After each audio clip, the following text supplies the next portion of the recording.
শেরপুরের নকলায় প্রাণ জোড়ায় সরিষার মাঠ দেখেই। এই বছর উপজেলায় ৬,০০০ হেক্টর জমিতে সরিষার আবাদ করা হয়েছে। কৃষকরা আগাম সরিষা করে অধিক ফলনের আশা করছেন। উপজেলা কৃষি সম্প্রসারণ অধিদপ্তর নকলা জানান, অতীতের চেয়ে এবার অনেক বেশি আবাদ হয়েছে। আবহাওয়া অনুকূলে থাকলে আশাতীত ফলনের সম্ভাবনা রয়েছে। চরমধুয়া ও বাজারদি গ্রামের কৃষকরা জানান, হলো গ্রাম বাজারদি। আমি 1 একর জমিন করেছি, ক্ষেত ঘাসার কারণে ফসল নষ্ট হয়ে আছে।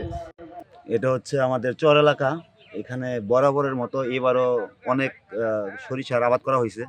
আমি নিজেও 1.5 থেকে 2 একর জমি সরিষা আবাদ করছি।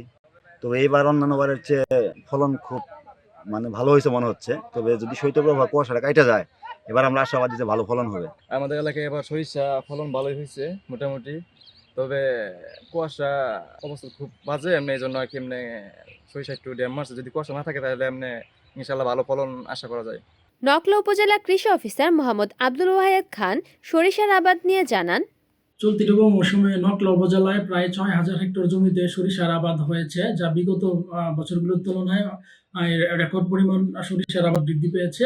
আবহাওয়া অনুকূলে থাকলে আশা করি সরিষার উৎপাদন অনেক বৃদ্ধি পাবে। আমাদের উপসহকারী কৃষি কর্মকর্তাগণ মাঠে কৃষকদের প্রয়োজনীয় পরামর্শ দিয়ে যাচ্ছেন যাতে সরিষার আবাদ বৃদ্ধি পায়।